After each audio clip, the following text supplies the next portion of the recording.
दरअसल कल आरसीपी सिंह ने बड़ा हमला बोला था। आरसीपी सिंह ने कहा कि 2017 में नीतीश कुमार ने डाह के कारण उनको मंत्री नहीं बनने दिया था।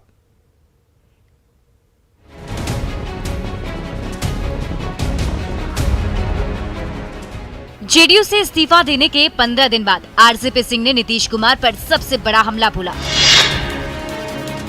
कहा कि डाह के कारण नीतीश कुमार ने उन्हें 2017 और 2019 में केंद्र में मंत्री नहीं बनने दिया। नाम मांगा था प्रधानमंत्री जी ने, पता है मुख्यमंत्री जी को, नाम किसी का नहीं दिया। काहे नहीं दिए? इनको लगा कोई मुख्यमंत्री बन जाएगा, मंत्री बन जाएगा तो मेरे बराबर हो जाएगा। ईर्ष्या जलन डाकर आरसीपी सिंह ने जेडीयू नेताओं की तरफ से उठाए जा रहे एक एक सवाल का जवाब दिया। सुन लीजिए, आप लोगों को पता होना चाहिए, आए तो ठोक के बोलिएगा। मैं झूठ नहीं बोलता हूँ जी, मेरा आदत ही नहीं है। वहां से नाम मांगा गया इनसे, मुख्यमंत्री जी से कि नाम दीजिए, एक्सपेंशन होना है मंत्रिमंडल का विस्तार। आरसीपी सिंह ने रोटी का उदाहरण देते हुए जेडीयू कार्यकर्ताओं से नीतीश कुमार को बदलने की नसीहत तक दे डाली। आप देखेंगे रोटी बनाने के लिए उलटते पलटते तो रोटी अच्छी बनती है, खाते हैं। अब बताइए साहब, कोई मंत्री और मुख्यमंत्री बरसों तक रहेगा तो क्या होगा जी? वही होगा जो अपनी सड़क का भी मैं देखता। नीतीश कुमार पर आरसीपी सिंह के सबसे बड़े हमले को जेडीयू के लिए बर्दाश्त करना भी मुश्किल है। इस बात की भी पुष्टि हुई, इस याद किया जाता रहेगा आपको कि आपका 2017 से ही मन में राजनीतिक पाप था और उस पाप के चलते आपने जनता दलियों के अंदर रह करके ही जनता दलियों की नीतियों के साथ विश्वास।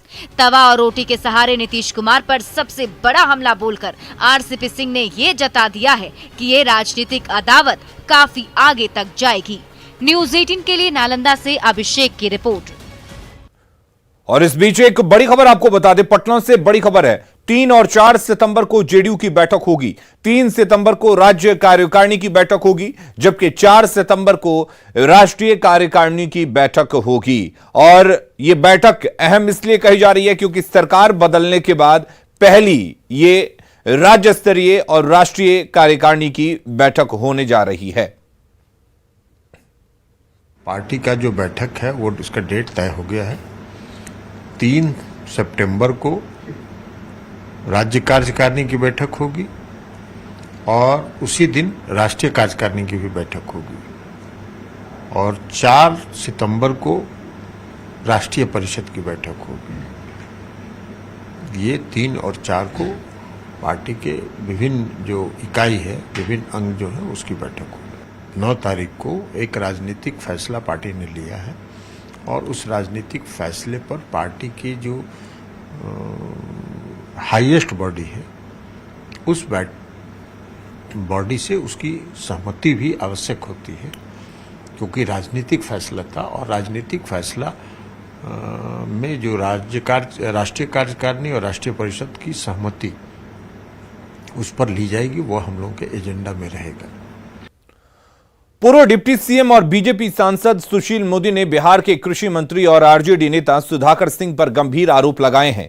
उन्होंने कहा कि सुधाकर सिंह पर गबन के आरोप हैं और वो इसके लिए जेल में भी रह चुके हैं। सुशील मोदी ने सुधाकर सिंह और बिहार सरकार से कई गंभीर सवाल पूछे हैं। कृषि मंत्री बताएं कि उनके ऊपर राज्य सरकार के 5 करोड़ 31 लाख के गबन के आरोप में एफआईआर दर्ज है कि नहीं है।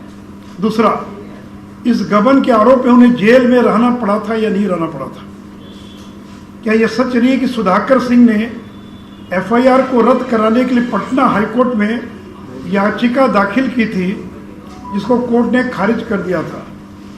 क्या यह सच नहीं कि आपकी एंटिसिपेटरी बेल को जिला न्यायालय ने खारिज कर दिया था?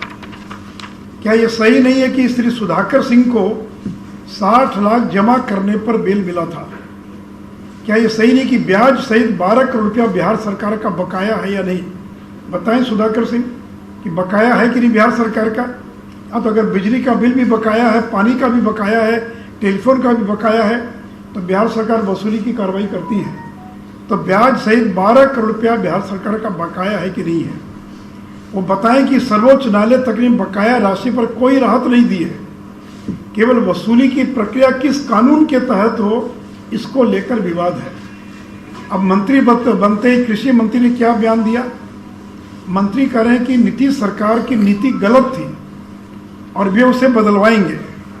यानी 2012 से लेकर आज तक जो नीति थी बिहार सरकार की, और बिहार सरकार सुप्रीम कोर्ट तक लड़ती रही इस मामले को लेकर, तो माननीय मंत्री नीतीश कुमार को चुनौती देना कह रहे हैं कि नीतीश कुमार की नीति गलत थी चावल मिलों के संबंध में और वे उसे बदलवाएंगे। मैं केवल ये जानना चाहता हूं कि क्या नीतीश कुमार लालू प्रसाद एवं जगदानंद सिंह के दबाव में अपनी नीति में बदलाव कर क्या सुधाकर सिंह को राहत देंगे?